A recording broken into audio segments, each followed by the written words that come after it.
was a huge day in Washington regarding the Russia investigation. The Senate Judiciary Committee dumped thousands of pages of documents and interview transcripts regarding the now infamous Trump Tower meeting where Donald Trump Jr. and other senior members of the Trump campaign were hoping to get dirt about Hillary Clinton from Russians. His and the White House's explanations for that meeting changed, as you know, multiple times. But the transcripts released today by the Senate Judiciary Committee are giving new insight into the reality, new insight and new mystery regarding phone calls to at least one unknown person immediately after the meeting was set up. Chief National Security Correspondent Jim Sciutto has details. Senate Judiciary Committee transcripts make clear that at the 2016 Trump Tower meeting with Russians, Trump's son, Donald Trump Jr., was expecting the Russians to supply dirt on Hillary Clinton. This is despite President Trump, his son, and others repeatedly claiming otherwise. A Russian lobbyist present for the meeting told senators that Donald Trump Jr., quote, was definitely in charge, and after some small talk, began by saying something to the effect of, "So you have some information for us." In his own testimony, Donald Trump Jr. admitted that he was, quote, interested in listening to information about Hillary Clinton, adding, quote, "I had no way of assessing where it came from, but I was willing to listen."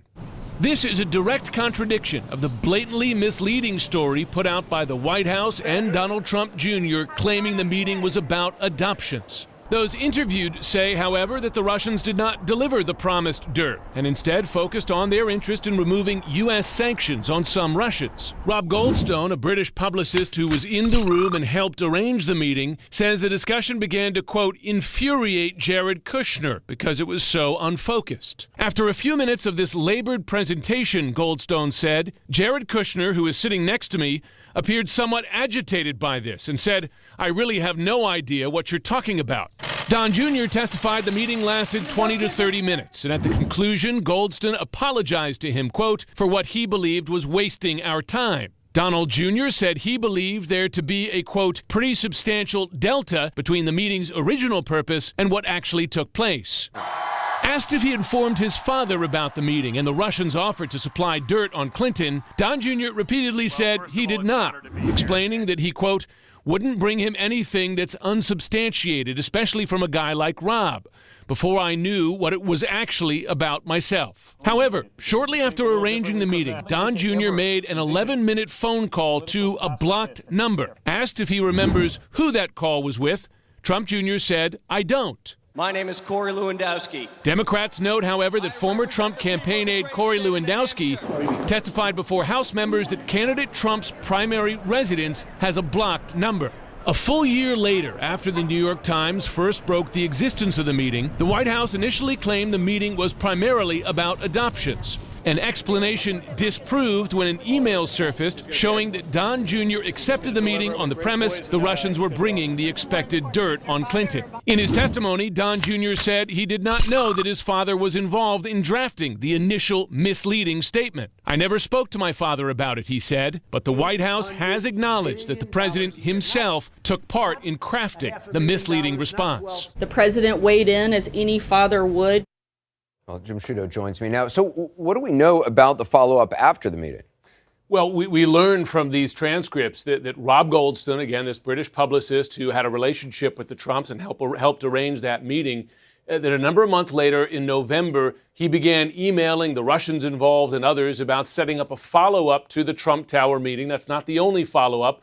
We also know that the Russian lawyer, Natalia Veselnitskaya, she's come up in previous reporting, who was in that room as well. She reached out to the Trump campaign after the election, again, to follow up on what was discussed in that meeting. So again, here, Anderson, and apologies to folks at home who might have trouble keeping up with the various changing explanations from Trump world.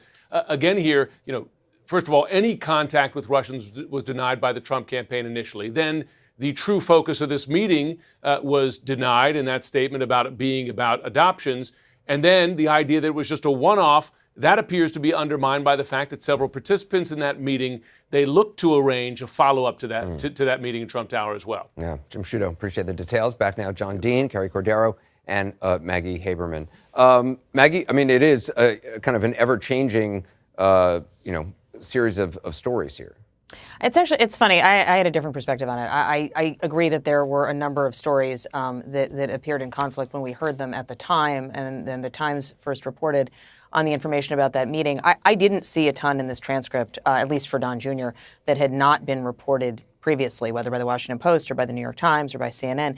But I think a lot of that detail has been out. However, I think what you are going to see a lot of members of the Senate, primarily Democrats, focus on is areas where he had no recollection. So, for instance, he had no recollection of whether he spoke to his father about the meeting is the giant takeaway. He had one very specific sentence where he explained he didn't speak to his father in the course of drafting this statement, which his father had a hand in, aboard Air Force One in response to the Times questions about his meeting. And he said that he didn't do that because he didn't want to involve his father in something he had nothing to do with. But then at another point, there were questions about a phone call he made to a blocked number, and it has been pointed out that his father has a blocked number. I think that's where you're going to see a lot of questions remain. And so certainly the transcripts and seeing them, seeing it in print is very different than what we heard dribbling out from the testimony. But it's going to raise questions yet again that have existed for this year. Yeah, I mean, John Dean, it is interesting that he's not denying that he spoke to his father about it. He just says that he doesn't remember. I mean, that is such a critical question here, whether or not Donald Trump at that point knew about this meeting, because it's pretty significant. It would be hard to believe that Don Jr. didn't mention it to his father, because in that meeting and in the email, he learned that the Russian government was backing his father's campaign, according to that email. And had dirt on Hillary Clinton, according to that email.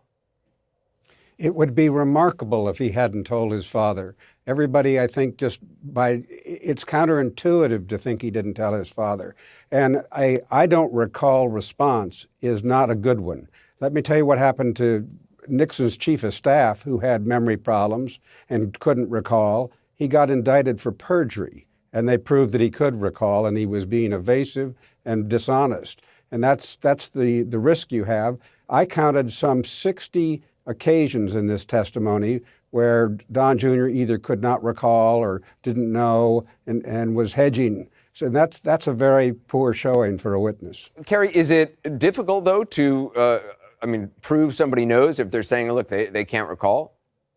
Well, of course. I mean, the way that it would be proved is through the testimony of or the interviews of other witnesses. So, for example, as it relates to the crafting of the statement aboard Air Force One that was at first put out trying to explain the Trump Tower meeting, it's not going to be just Don Jr.'s word for it. There also will be interviews, whether it's from this congressional committee or issues that the special counsel will take up. Hope Hicks was also very involved in it. Former short-term spokesman Mark Corallo was involved. So there are other individuals who will be or have been interviewed.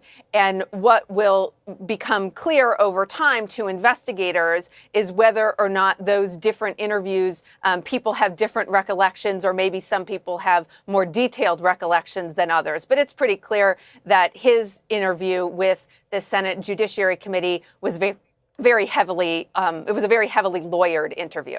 Yeah, Maggie, this mystery phone call, it does seem to be a pretty convenient thing to forget about. I don't know how many people, have blocked number or have friends who have blocked numbers or people that they call regularly that have blocked numbers. I mean, Donald Trump Jr. seemed to remember other specifics about many other matters. Right. I mean, it's for the reasons you just said, it is going to raise lingering questions. And I think that he is going to continue to get pressed on that issue, although I don't know in what forum. I do want to say one thing, though, about something John Dean said before. I agree it is counterintuitive to think that he would not have told his father. And we've obviously talked about that a lot. The one thing that I think is worth bearing in mind about having Donald Trump as your father is that if you come to him with the condition under which I could see it where he didn't tell him would have been that he didn't tell him beforehand and he didn't tell him after, because this meeting did not yield anything, according to them. If meeting is as they said it was, if really there was nothing that was actually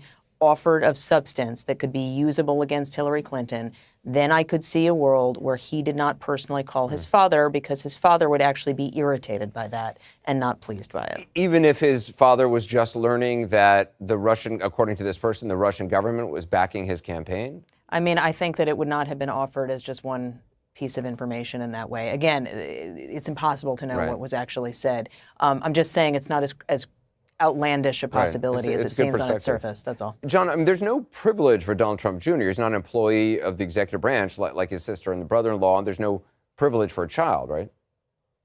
No, absolutely none. There's no executive privilege. And I think one of the reasons I lean to the fact that it's counterintuitive is that between 3 and 6 days after this meeting in New Jersey, Donald Trump goes out and promises his audience a big speech of a negative nature on Hillary Clinton.